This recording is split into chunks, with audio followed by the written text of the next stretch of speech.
ትጋት ምንድነው? ወገባችሁን ታጠቁ ማለት ምን ማለት ነው? እዚህ ጋር አንድ ነገር ልናገር። ይሄን መልእክት ለሚሰሙ ሰዎች እግዚአብሔር እየደጋገመ የልባችሁን በር የሚያንኳኳባችሁ ሰዎች ስለ ገብረ ጉንዳን ልንገራችሁ። ካነበብኩት አለቃ ፊት ጠብ እርግፍ የምትሉ ክርስቲያኖች ከጉንዳን ተማሩ። ራሱን መምራት አይችልም ሰው። ሲስተምም እየመራው አስቸጋሪ የሆነ ፍጡር ማለት ሰው ነው። ልንገራችሁ ወጣቶች፣ ትኩረት ያልሰጣችሁት ገንዘብ ነገ አያኖራችሁ። ወይ አመጋገብህን ቀንስ ወይ ስራ። እንደ ማሽን የሚቀረጥፍ ሰው አለ ከጠዋት ጀምሮ። ግራ እግሩም ቀኝ እግሩም እኩል ይሰበራል። ቢያንስ አንዴ ነው መሰበር። እና ኳስ ላንተ ካልሆነ ውጣ።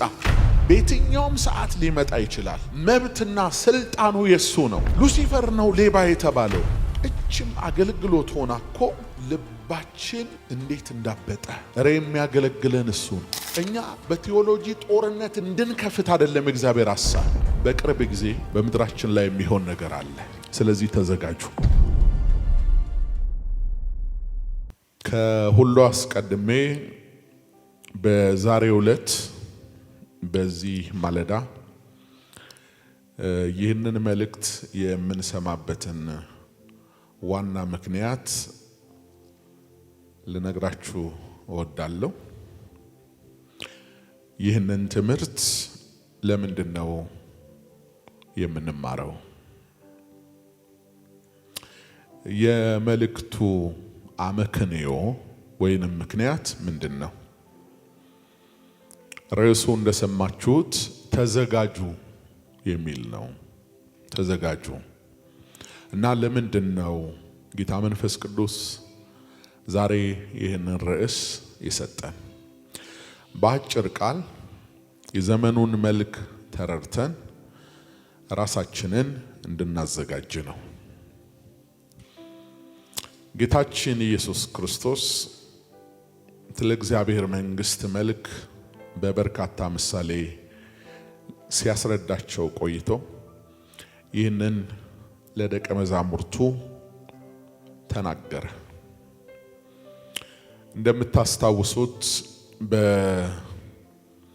በዮሐንስ ወንጌል ምዕራፍ 14 ከቁጥር 1 ጀምሮ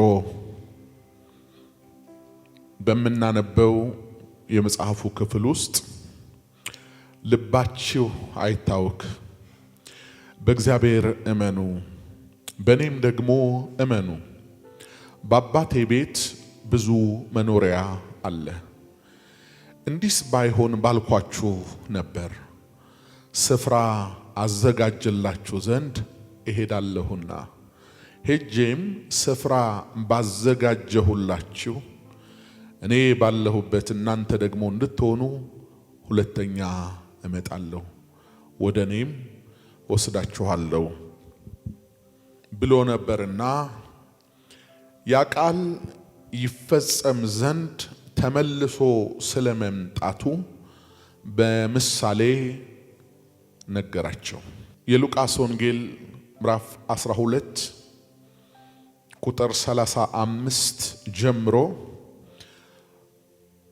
ወገባችሁ የታጠቀ መብራታቸውም የበራ ይሁን፣ እናንተም ጌታቸው መጥቶ ደጁን ሲያንኳኳ ወዲያው እንዲከፍቱለት ከሰርግ እስኪመለስ ድረስ የሚጠብቁ ሰዎችን ምሰሉ። ጌታቸው በመጣ ጊዜ ሲተጉ የሚያገኛቸው እነዛ ባሪያዎች ብፁዓን ናቸው። እውነት እላችኋለሁ ታጥቆ በማዕድ ያስቀምጣቸዋል፣ ቀርቦም ያገለግላቸዋል። ከሌሊቱም በሁለተኛው ወይም በሶስተኛው ክፍል መጥቶ እንዲሁ ቢያገኛቸው እነዚያ ባሪያዎች ብፁዓን ናቸው። ይህን ግን እወቁ፣ ባለቤት በምን ሰዓት ሌባ እንዲመጣ ቢያውቅ ኖሮ በነቃ፣ ቤቱም እንዲቆፈር ባልፈቀደም ነበር። እናንተ ደግሞ ተዘጋጅታችሁ ኑሩ፣ የሰው ልጅ በማታስቡበት ሰዓት ይመጣልና አላቸው። ልክ እንዲሁ አይነት ተመሳሳይ መልእክት በማርቆስ ወንጌል ምዕራፍ 13 ቁጥር 32 ላይ ተጽፎ እናገኛለን። ስለዚያች ቀን ወይም ስለዚያች ሰዓት ግን የሰማይ መላእክትም ቢሆኑ ልጅም ቢሆን ከአባት በቀር የሚያውቅ የለም። ጊዜው መቼ እንዲሆን አታውቁምና ተጠንቀቁ፣ ትጉ፣ ጸልዩም። ቤቱን ትቶ ወደ ሌላ ሀገር እንደሄደ ሰው ነው። ለባሮቹም ስልጣን ለእያንዳንዱም ስራውን ሰጥቶ በረኛውን እንዲተጋ አዘዘ። እንግዲህ በማታ ቢሆን ወይም በእኩለ ሌሊት ወይም ዶሮ ሲጮህ ወይም በማለዳ ቢሆን ባለቤቱ መቼ እንዲመጣ አታውቁምና ድንገት መጥቶ ተኝታችሁ እንዳያገኛችሁ ስለዚህ ትጉ። ለእናንተም የምነግራችሁን ለሁሉ እላለሁ፣ ትጉ ይላል። በሉቃስ ወንጌል ምዕራፍ 12 ላይ ራሱን ከሰርግ በሚመለስ ጌታ መስሎ ተናገራቸው። በማርቆስ ወንጌል ምዕራፍ 13 ላይ ደግሞ ቤቱን ትቶ ወደ ሩቅ ሀገር በሄደ ሰው በተመለሰ ጊዜ ግን የባሮቹን ሁኔታ እንደተመለከተ ሰው አርጎ በምሳሌ ተናገራቸው። ይህ ስለምን ይናገራል? ጌታ ሊያወራን የሚፈልገው ምንድን ነው? በሉቃስ ወንጌል ላይ ወደ ተጻፈው ምሳሌ እንሄዳለን። ሉቃስ 12:35 ላይ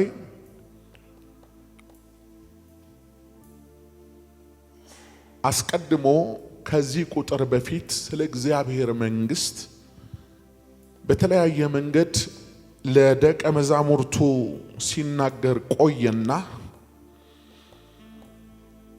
ከላይ ከፍ ብላችሁ ቁጥር 32 ላይ አንተ ታናሽ መንጋ መንግስትን ሊሰጣችሁ የአባታችሁ በጎ ፈቃድ ነውና አትፍሩ የሚል ቃል ታነባላችሁ። ከዛም በፊት እንዲሁ ስለሚበሉትና ስለሚጠጡት ስለሚለብሱት ከፀሐይ በታች ስላለው አድካሚው የህይወት ስርዓት ያን ያህል ብዛም እንዳይጨነቁ ነገር ግን ማስቀደም ያለባቸው የእግዚአብሔር መንግስት እና ጽድቁን እንደሆነ ሲነግራቸው ቆይቶ ነው አሁን በምሳሌ የነገራቸው። ክፍሉ በእግዚአብሔር መንግስት ውስጥ ያለ ሐሳብ ነው እና በዚህ ምዕራፍና ቁጥሮች ላይ አንድ ሰው ከሰርግ ሲመለስ ባሮቹ ያሉበትን ሁኔታ እንድናውቀው ይናገራል። በዕብራውያን ልማድ ሰርግ የሚደረገው እንደኛ በማለዳ ወይንም በሰርክ ሳይሆን ሌሊት ነው። የምሽቱን ጊዜ እየጠበቁ ነው የሰርግ ስርዓታቸውን የሚያደርጉት። በእስራኤል ልማድ ሙሽራ መጣ ከተባለ ከእኩለ ሌሊት በኋላ ነው። ይህ ልማድ አላቸው። ሙሽራው ይመጣል ብለው የሚያስቡት ሰዎች ደግሞ በቂ የሆነ ዝግጅት ያደርጋሉ። ታጥበው ልብሳቸውን ለውጠው መዓዛቸውን ቀይረው ዘይት ተቀብተው ሽቶ ላያቸው ላይ አፍስሰው መብራታቸውን አብርተው ወገባቸውን ታጥቀው ተጠንቅቀው ሙሽራውን ይጠብቃሉ። ይህ የእስራኤል ልማድ ነው። አሁን በዚያ ልማድ መጣባቸው።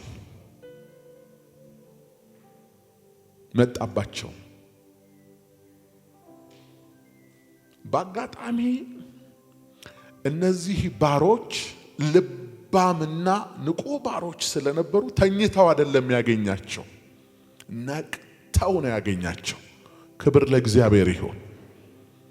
ተዘጋጅተው ነው ያገኛቸው። አንኳኩቶ ከፈቱለት፣ ገባ። ከዚያስ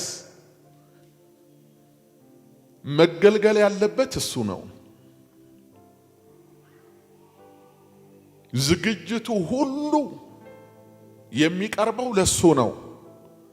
ነገር ግን በተገላቢጦሽ እነሱን በወንበር አስቀመጠና ታጥቆ ያገለግላቸው ጀመር ይላል። የሚገርም ነው። ምን አይነት ጌታ ነው ይሄ ጌታ! ምን አይነት ደግ ነው!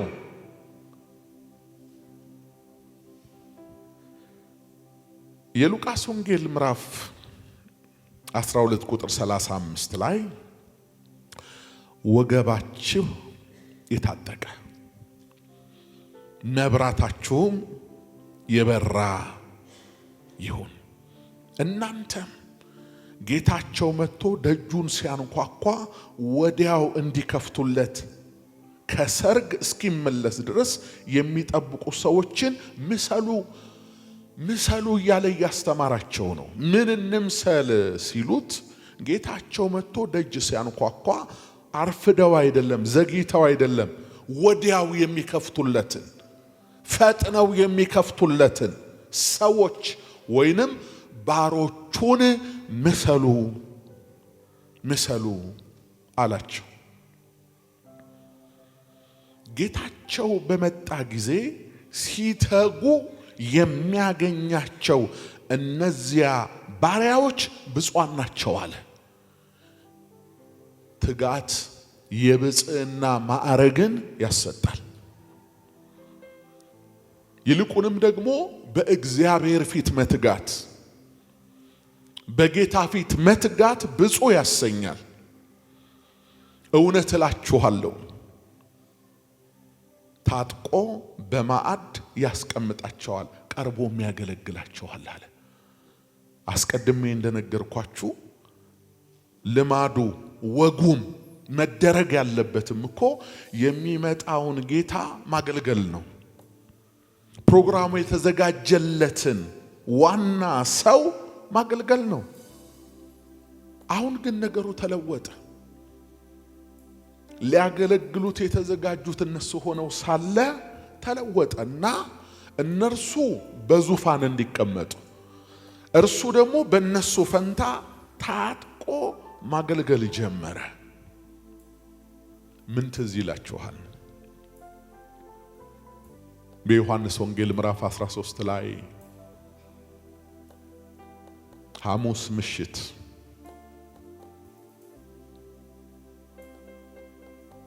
ጌታ ኢየሱስ ከደቀ መዛሙርቱ ጋር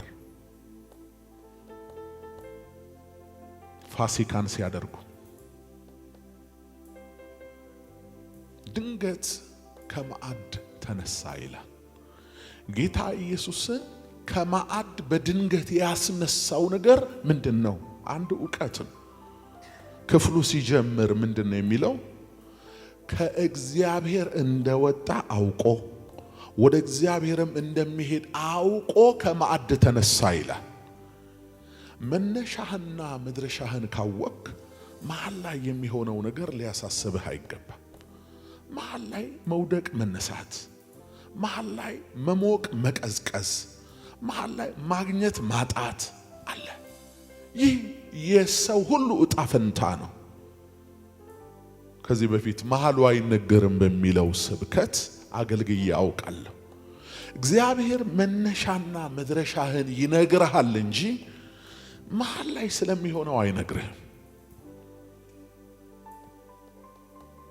ለዛ ነው ብዙዎቻችን ከወጣን በኋላ ድንገት በሕይወታችን መሐል ላይ የሚገጥመን ነገር የሚፈትነን ስላላወቅ ነው።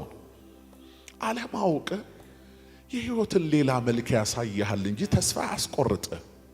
ደግሞ ውጣ ያለ መንገድ ላይ ሊተውህ ሳይሆን መንገድ ላይ የሚገጥምህን ተቋቁመህ የምታልፍበት አቅምና ጸጋ እንደገጠመልህ አውቆ ነው ውጣ ያለ እና ከአብ የወጣ ወደ አብ ነውና የሚሄደው ከማዕድ ተነሳ፣ ማበሻም ጨርቅ ወሰደ፣ ተንበርክኮ የደቀ መዛሙርቱን እግር ማጠብ ጀመረ። ምን አይነት ትህትና ነው! ምን አይነት አስደናቂ ነገር ነው! በስጋ በተገለጠው አምላክ እጆች መታጠብ፣ በሱ መገልገል። አሁን እኛ የምናገለግለው አይመስልም? እችም አገልግሎት ሆና እኮ እንደው ልባችን እንዴት እንዳበጠ። እረ የሚያገለግለን እሱ ነው። እና እነሱን ምሰሉ አለ። ከዛ በር ሲከፍቱለት ገባ። ሲያያቸው ተዘጋጅተዋል፣ ነቅተዋል፣ ሊያገለግሉት ነው። መብራታቸውን ይዘዋል፣ ወገባቸውን ታጥቀዋል፣ ፊታቸው ያበራል። ደስ አለው። በሉ እኔ ነኝ ማገለግላችሁ ተቀመጡ አለ። አስቀመጣቸውና ያገለግላቸው ጀመር። ክብር ለእግዚአብሔር ይሁን። ቁጥር 38 ከሌሊቱም በሁለተኛው ወይንም በሶስተኛው ክፍል መጥቶ እንዲሁ ቢያገኛቸው አለ እነዛ ባሪያዎች ብፁዓን ናቸው አለ። በየትኛውም ሰዓት ሊመጣ ይችላል። መብትና ስልጣኑ የሱ ነው። አይሁድ ሌሊቱን ለሶስት ይከፍሉታል፣ ግሪኮች ደግሞ ለአራት ይከፍሉታል።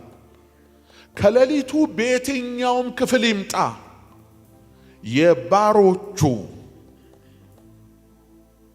የባሮቹ ድርሻ ነቅተው ተዘጋጅተው መጠባበቅ። ከሌሊቱ በሌላውም ክፍል ቢመጣ እንዲሁ ነው የሚያደርገው። ቁጥር 39 ይህንን ግን ወቁ፣ ባለቤትህ በምን ሰዓት ሌባ እንዲመጣ ቢያውቁ ኖሮ በነቃ ቤቱም እንዲቆፈር ባልፈቀደም ነበር ይላል። ተመልከቱ፣ የጌታን መምጣት ከሌባ መምጣት ጋር ነው ያነጻጸረው። ሌባ በየትኛው ሰዓት ነው የቤት መሰረት የሚቆፍረው? በየትኛው ሰዓት ነው ቁልፍ የሚሰብረው? የሌባ አመጣጥ እንደ አዚም ሆኖ ባልተዘጋጀንበት ሰዓት፣ ለወትሮ ጎረቤትም በሌለበት ሰዓት፣ ሰው የማይጠፋበት ግቢ የዛን ቀን ሰው አልባ ይሆናል። ያለ ሰው ውሎ የማያድረው ቤት ለአመሉ ሌባ በሚመጣ ቀን ሰው አልባ ይሆናል። ንቁ የሆናችሁ ሰዎች የምትዘረፉ ቀን የሆነ አዚም ይመጣባችሁና ያዘናጋችኋል። ራሱ እንዲህ የሚሆነው ለምንድን ነው? የሌባ መንፈስ የሚወክለው በተፈጥሮ ሌባ ተብሎ ሐሰተኛ ተብሎ ለተሰየመው ለሉሲፈር ነው። ሉሲፈር ነው ሌባ የተባለው። በዮሐንስ ወንጌል ምዕራፍ 10 ላይ ስለ እውነተኛው የበጎች እረኛ ተናገረና ደግሞ ስለ ሌባውም ተናገረ፣ ስለ ሐሰተኛውም ተናገረ። እሱ ሊሰርቅ ሊያርድ ሊያጠፋ ይመጣል አለ እና የሌባ መንፈስ በራሱ ከባድ ነው። መንፈስ ነው ሌብነት መንፈስ ነው ወዳጆች፣ ልማድ ብቻ እንዳይመስላችሁ። ልማድህን አቁመው ይሄ አመልህን ተው እየተባለ መተው ያልቻለ ስንት ሰው አለ። መንፈስ ነው፣ ይጠመቅ። ሌብነት እና የሌባ አመጣጥ ነግሮ እንዳልሆነ ሁሉ ጌታም እንደዚህ ነው የሚመጣው። በየትኛው ሰዓት እንደሚመጣ አይታወቅም። ከናንተ የሚጠበቀው ነቅቶ መጠበቅ ነው ይላል። የሰው ልጅ በማታስቡበት ሰዓት ይመጣልና እናንተ ደግሞ ተዘጋጅታችሁ ኖሮ። ክብር ለእግዚአብሔር ይሁን። አሁን መፍትሄው ተዘጋጅቶ መኖር ነው እንጂ ሌባን እያደኑ ሌባን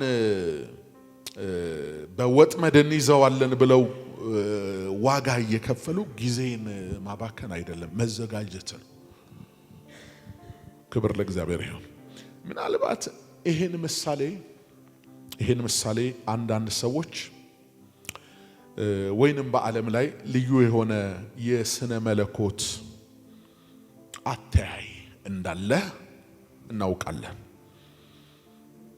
አለ፣ እኔም አውቃለሁ። በዓለም ላይ እነዚህ እነማን ናቸው?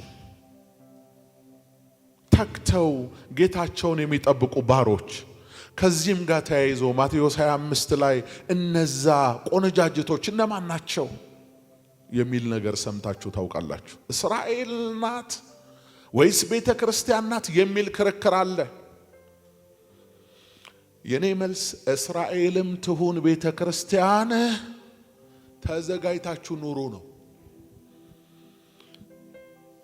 የመልእክቱን ዋና ሐሳብ እንድንይዘው እንጂ እኛ በቴዎሎጂ ጦርነት እንድንከፍት አይደለም። እግዚአብሔር ሐሳብ ለእስራኤል ነው። ይህ የተነገረው ለቤተ ክርስቲያን ስላልሆነ እኔን አይመለከተኝም እንድንል፣ ወይ ደግሞ ለቤተ ክርስቲያን ነው እኛን አይመለከተም እንዲሉ አይደለም። እስራኤልም ቤተ ክርስቲያንም በእግዚአብሔር መንግስት ስር ናቸው ያሉት። መልእክቱ ግን የሁለቱም ጌታ በየትኛውም ሰዓት እንደምመጣ አታውቁምና ተዘጋጅታችሁ ኑሩ ነው።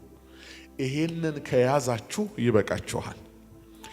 የዚህ ታሪክ ወይንም አውደ ንባብ ማዕከላዊ መልእክት ሴንትራል ሜሴጁ ተዘጋጅታችሁ ኑሩ የሚለው ሲሆን የጌታችንም የኢየሱስ ክርስቶስ በድንገት ተመልሶ መምጣት በክፍሉ ውስጥ በግልጽ ተቀምጧል። ተወዳጆች ጌታችን ይመጣል። አሜን። ኢየሱስ ይመጣል። የሚታደገን ይመጣል። ሊወስደን ይመጣል። አስቀድሞ ሊያዘጋጅልን በወሰነው ስፍራ ሊያኖረን ዳግመኛ ይመጣል። የሐዋርያት ሥራ ምዕራፍ 1 ቁጥር 11 ላይ ኢየሱስ ከነሱ ተለይቶ ወደ ሰማይ ሲወጣ ሁለት ነጫጭ የለበሱ መላእክት ተገልጠው ደቀ መዛሙርቱን እንዲህ አሏቸው፣ ይህ ከናንተ ተለይቶ ወደ ሰማይ የወጣው ኢየሱስ እንዲሁ ሲመጣ ታዩታላችሁ አሏቸው። ራእይ ዮሐንስ መጽሐፍ በቶሎ እመጣለሁ ለእያንዳንዱም እንደየሥራው መጠን ከፍለው ዘንድ ዋጋዬ ከኔ ጋር አለ ይላል። እንደገና የመጽሐፉ የመጨረሻው ክፍል በራእይ ዮሐንስ ምዕራፍ 22 ቁጥር 17 ላይ መንፈሱና ሙሽራይቱ ና ይላሉ፣ የሚሰማም ና ይበል፣ የተጠማም ይምጣ፣ የወደደም የሕይወትን ውሃ እንዲያው ይውሰድ ይላል። ኢየሱስ ይመጣል። የምንጠባበቀው የክብር ተስፋችን በግልጥ ይመጣል። እንደ በግ የተሰዋው እንደ አንበሳ ከታላቅ ኃይልና ግርማ ጋር ይመጣል። የመምጣቱን ነገር አንጠራጠርም።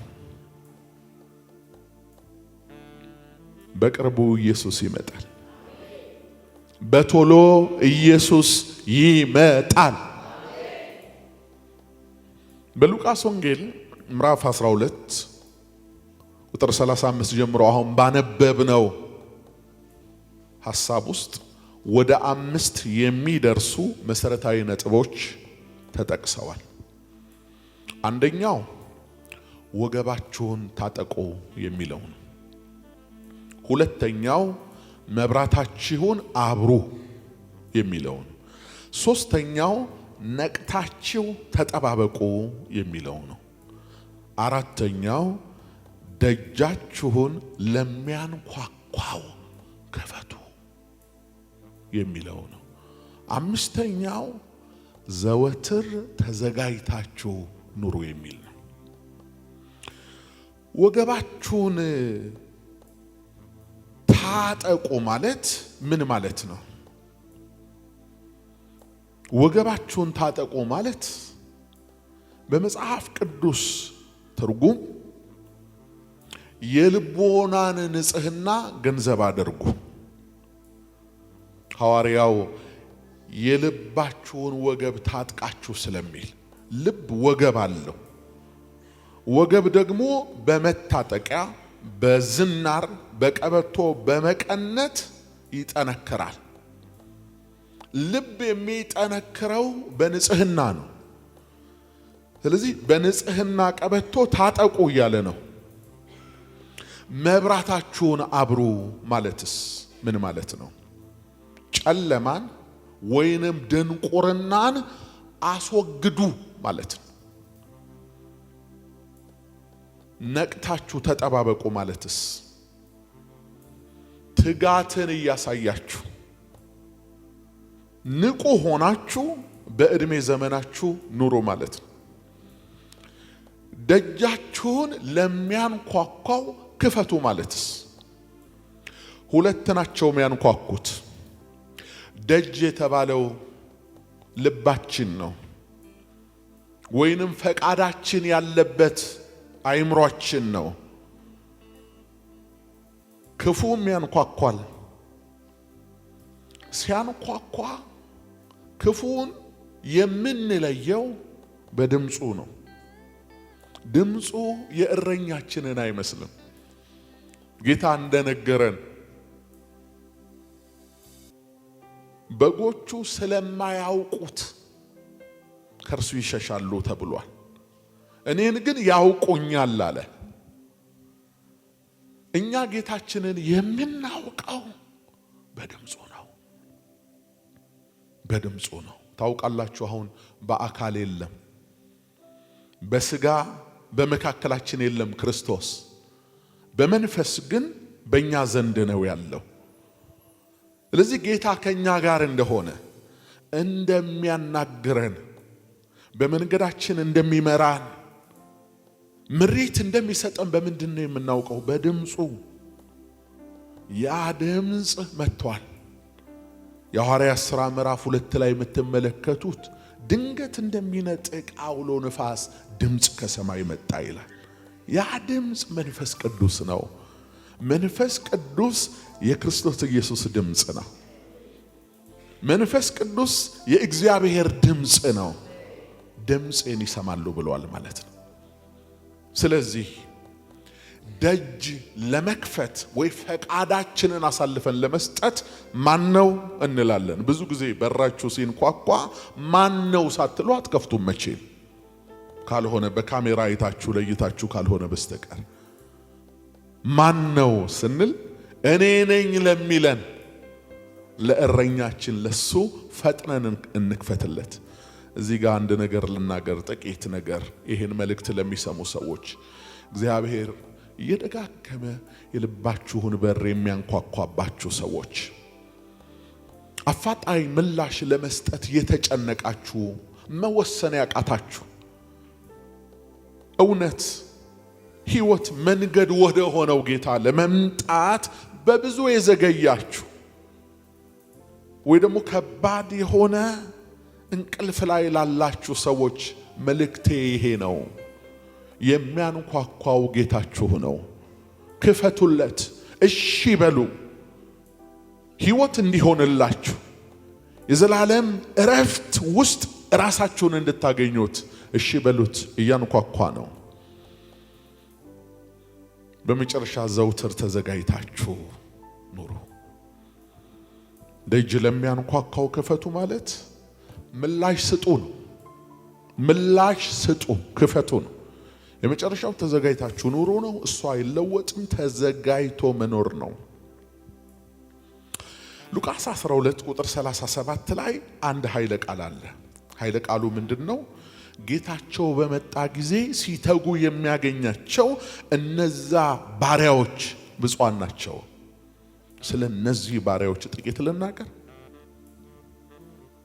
ጌታቸው በመጣ ጊዜ ሲተጉ የሚያገኛቸው በተሰማሩበት መስክ እንደተሰጣቸው መክሊት ኃላፊነታቸውን ጌታን በማሰብ የሚወጡ ሰው አለ የለም፣ አለቃ አለብኝ የለብኝም ሳይሉ የተሰጣቸውን አደራ የሚወጡ እነዚያ ባሪያዎች። የትኞቹ ባሪያዎች? ጌታ በመጣ ጊዜ ሲተጉ የሚያገኛቸው ብፁዓን ናቸው። ክብር ለእግዚአብሔር ይሁን።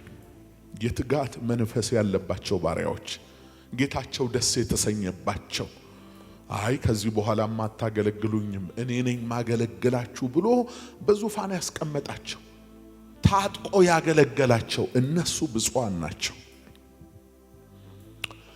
ጥቂት ስለ ትጋት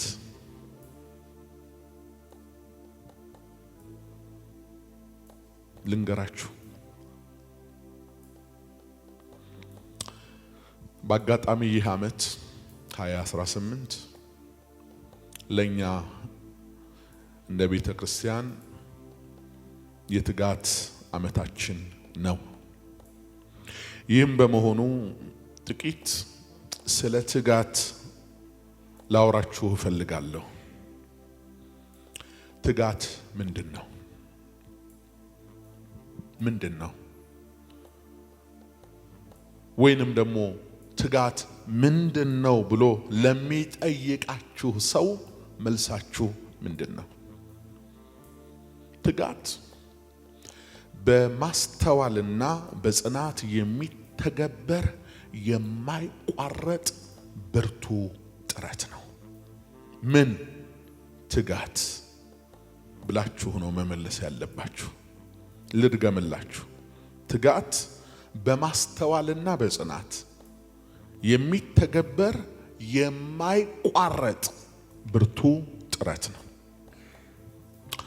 አንድ ሰው ራዕይና ግቡን አሻግሮ እየተመለከተ ዛሬ ላይ በንቃትና በጽናት የሚከፍለው መስዋዕትነት ትጉ ሰው ያሰኘዋል። ትጉ ሰው ዲሊጀንስ፣ እንግሊዘኛው ዲሊጀንስ የሚለው ማለት ትጉ ሰው ያሰኘዋል። ትጉ ሰው በእግዚአብሔር ዘንድ የተወደደ ነው። ታላቁ መጽሐፍ ቅዱስ ለሰው የከበረ ሀብቱ ትጋት ነው ይላል። ምሳሌ 12 ቁጥር 27 ትጋት ቀጣይነት ያለው የጽንዋን መንገድ እንጂ የአንድ ወቅት የወረት ዘመቻ አይደለም። ቀጣይነት ያለው ነው። ብዙ ሰዎች በወረት ብዙ ነገር ይጀምራሉ። በተለይ አዲስ ዓመት ሲጀምር ብቻ በአዲስ ዓመት የማይታቀድ እቅድ የማይጀመር ነገር የለም በአራቱም ማዕዘን። ነገር ግን ያ ነገር አይቀጥልም፣ መሃል ላይ ይቆማል። አንዳንዶች ጂምናዚየም ገብተው የአካል ብቃት እንቅስቃሴ ይጀምራሉ። አንዳንዶች ደግሞ በጤናዬ ላይ ማስተካከያ አደርጋለሁ ይሉና የምግብ ስርዓታቸውን ለማስተካከል ይሞክራሉ። አንዳንዶች ደግሞ መማር አለብን ብለው ወደ ትምህርት ቤት ይገባሉ። ሌሎችም እንደዛ ያደርጋሉ። ነገር ግን የሚጨርሱት ጥቂቶች ናቸው። ልክ እንደ ማራቶን ውድድር አንድን ነገር በዘመቻ ይጀምሩትና የማይጨርሱ ጥቂቶች አይደሉም። ግን ያንኑ ነገር ደግሞ የሚጨርሱ ሰዎች አሉ። እነዚህ የሚጨርሱ ሰዎች ምን ይባላሉ? ትጉሃን። እስኪ ትጉሃን በሉ። ትጉሃን በሉ። ትጉሃን ናቸው። ይኸውላችሁ ትጋት መከራ የለውም ተግዳሮት የለውም ማለት አይደለም። 99 ምክንያቶችን ሁሉ አልፎ መከናወን ነው ትጋት እንጂ ምክንያት አልባ ተግዳሮት አልባ ሩጫ አይደለም። ትጋት የጠቢባን መኖሪያ ዓለም ናት። ክብር ለእግዚአብሔር ይሁን። ትጋት የድል ነሺዎች ገላጭ ቋንቋ ነው። ትጋት የሕያዋን መልካም ምልክት የኃያላን ሰንደቅ ነው። ምን ትጋት በመጽሐፍ ቅዱስ ውስጥ ምሳሌ የሆነን ዘንድ የትጋት ምሳሌ የሆኑን ዘንድ የተጻፉ ልዩ ልዩ ትምህርቶች አሉ። ከስነ ፍጥረትም እንድንማር የእግዚአብሔር ቃል ያዘናል።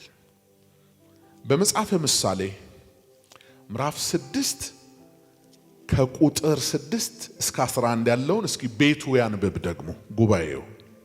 መጽሐፈ ምሳሌ ምዕራፍ 6 ከቁጥር 6 እስከ 11። እሺ አክሊል እንኳን ደህና መጣ። ያቆሃል ግን ራስህን አስተዋውቅና እንዴት ናችሁ ቤተሰቦቼ ምናምን ብለህ። ሰላም ለእናንተ ይሁን። አክሊሉ ተስፋ ይባላሉ። ተባረኩ። በጌታ በኢየሱስ ክርስቶስ ስም አነባለሁ። አንተ ታካች ወደ ገብረ ጉንዳን ሂድ፣ መንገዷንም ተመልክተህ ጠቢብ ሁን። አለቃና አዛዥ ገዢም ሳይኖራት መብሏን በበጋ ታሰናዳለች፣ መኖሪያዋንም በመከር ትሰበስባለች። አንተ ታካች እስከ መቼ ትተኛለህ?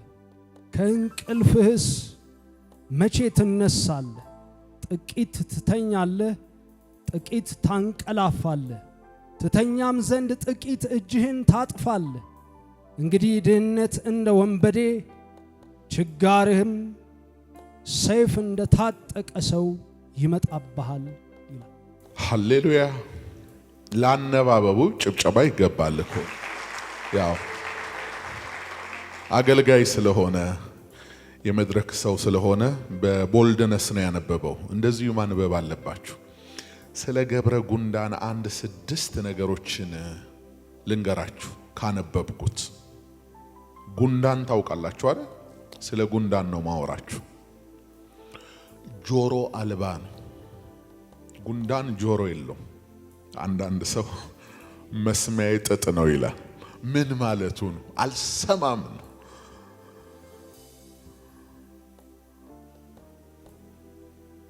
እና ጉንዳን ዝም ብሎ የሚሰራው ለካ አስተያየት ስለማይሰማን። ጥሩ አስተያየት ጥሩ ነው፣ ግን ኔጌቲቭ አስተያየት አይሰማም። አንተ ጉንዳን ተመለስ ብትለው አይሰማም። ዛሬ ወቅ ጉንዳን መስሚያ የለውም። ሁለተኛው ሳምባ የለውም። ሳምባ የለውም። እንግዲህ ካነበብኩት ነው ብያችኋለሁ። አልተመራመርኩም ግን ተደነቅኩኝ። እና ሳምባ ሳይኖረው በምንድን ነው የሚተነፍሰው? ሰውነቱ ላይ ባሉ ብዙ ቀዳዳዎች በዛ ነው የሚተነፍሰው። ለካ የማይቆመው ሳምባ ስለሌለው። ሶስተኛ 2 ሆድ ዕቃ አለው። ቋቱ 2 ነው ወይ ጨጓራ 2 ነው ይላሉ። 2 ቋት አለው። በአንደኛው ለራሱ ይበላል፣ በሌላኛው ደግሞ ምናልባት የተጎዳና እንቅስቃሴ ያቆመ ጓደኛው ካለ በሌላው ቋት ይዞለት ይሄዳል። አይገርምም? አራተኛ ጉንዳን ጠንካራ ነው። የክብደቱን 10 ወይንም 20 እጥፍ ይሸከማል። እንደውም አንዳንዶች እስከ 50 እጥፍ ያደርሱታል። ከአቅሙ በላይ 10 እጥፍ ወይ 20 እጥፍ የሆነውን ነገር ይሸከማል። አምስተኛው ጉንዳን ወንዝ ይሻገራል። ታውቃላችሁ? ወንዝ እንዴት ነው የሚሻገረው? ውሃ ይዞት ይሄዳል፣ ግን ጥበብ አለው። ጭራ ለጭራ ጭራ ለጭራ ጭራ ለጭራ ያዝና እንደ ገመድ ተያይዞ ልክ አንደኛው የብስ ላይ ሲወጣ ለቋቸው አይሄድም። እነዚህ ደግሞ እስኪመጡ። ስድስተኛ እረፍት አልባ የማይደክም ፍጥረት ነው ጉንዳን። ስለዚህ ነው መጽሐፍ አንተ ታካች ወደ ግብረ ጉንዳን ተመልከታ፣ ወደ ግብረ ጉንዳን ተመልከት፣ መንገዷንም ተመልከት፣ ጠቢብ ሁን አለ። ሰው ጥበብን ከፈለገ ከፍጥረት ዓለም መማር ይችላል። አለቃና አዛዥ ገዢም ሳይኖራት መብሏን በበጋ ታሰናዳለች አለ። ጉንዳን አለቃ የለው፣ ለአለቃ አይሰራም ማለት ነው። በሌላ ቋንቋ አለቃ ፊት ጠብ እርግፍ የምትሉ ክርስቲያኖች ከጉንዳን ተማሩ። እናንተ የምትሰሩት ለአለቃ አይደለም፣ ለጌታና ለሕሊናችሁ ነው። አለቆቻችሁ ቢኖሩም ባይኖሩም ከናንተ የሚጠበቀው መትጋት ነው። አለቃ የለውም፣ ግን ስራውን በስነ ስርዓት ያከናውናል። መንገድ ሲሄድ አይታችኋል አይደለም? አለቃ እንደሌለው አይደለም፣ መስመር ጠብቀው ነው የሚሄዱት። ተመልከቱኛን ደግሞ ትንሽ እኮ እዚህ አዲስ አበባ ላይ ትራፊክ መብራት ላይ ጥቂት ለማይክሮ ሰከንድ ወይ 1-2 ደቂቃ መብራት ቢጠፋ አዳሜን ታየዋለሽ። ይሄ ተከበረ የሚመስለው ሰው ሁሉ አንገቱን በመስኮት እያወጣ ሲሰዳደብ ታዩታላችሁ። ራሱን መምራት አይችልም ሰው። ሲስተም ካልመራው፣ ሲስተምም እየመራው አስቸጋሪ የሆነ ፍጡር ማለት ሰው ነው። እናንተ ሰው ወደ ገብረ ጉንዳን ተመልከት ይላል የእግዚአብሔር ቃል። እንዴት በስርዓት መሄድ። ለስራ ደግሞ ሲንቀሳቀሱ አይታችኋል። አንደኛው ጉንዳን በአንደኛው ጉንዳን ጀርባ ላይ ነው መሄደው። ለስራ እስከሆነ ድረስ ይቻላል። ረገጥከኝ የሚል ጭቅጭቅ አትፍጠር። ታክሲ ሰልፍ ላይ ቆመ አላየም ወይም አላወቀም፣ ጦርነት አትፍጠር። ኢንቴንሽናሊ ነው የተረገጥከው።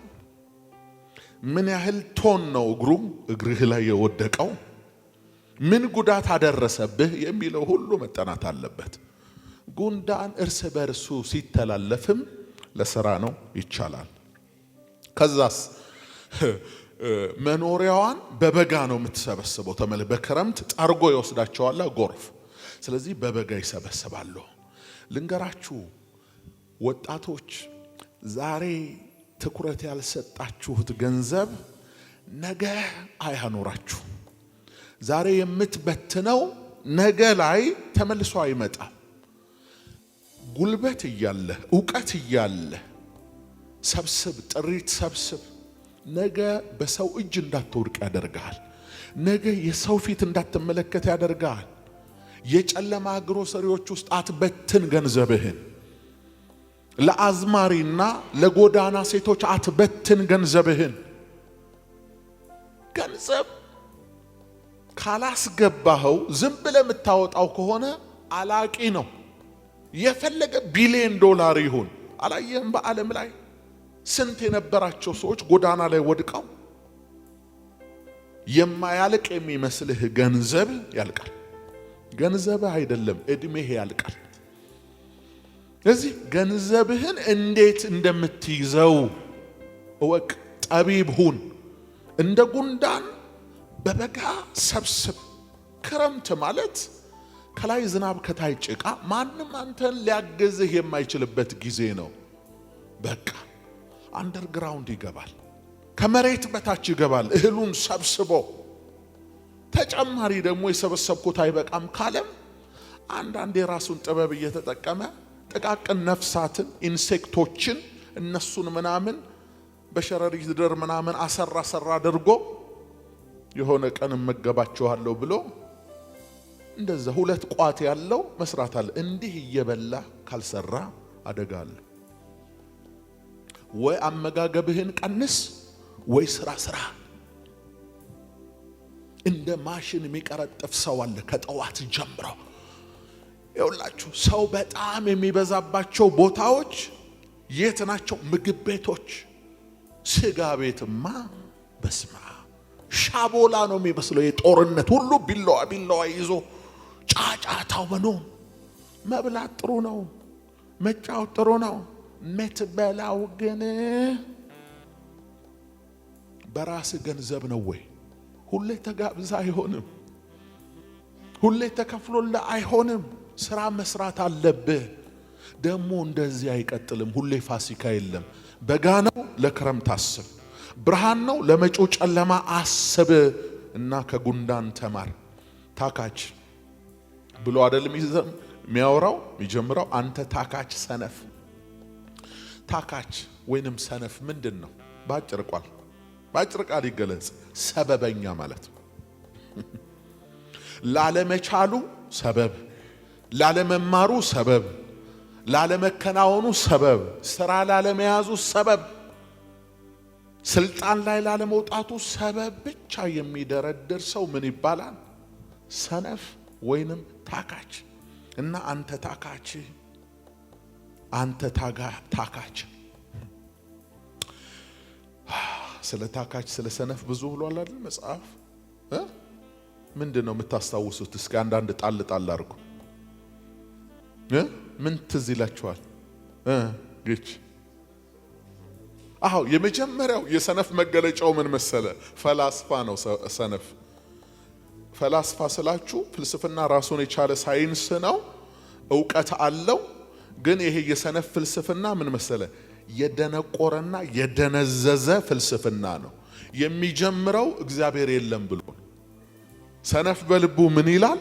እግዚአብሔር የለም ይላል። እሺ ሌላስ? ስለ ሰነፍ ምን ታውቃላችሁ? እሺ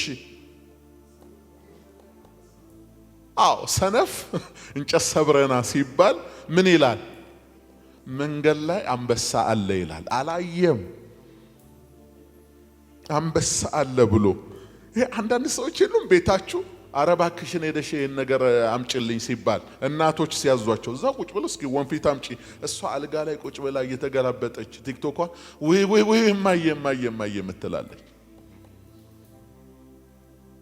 አቤት በያንቺ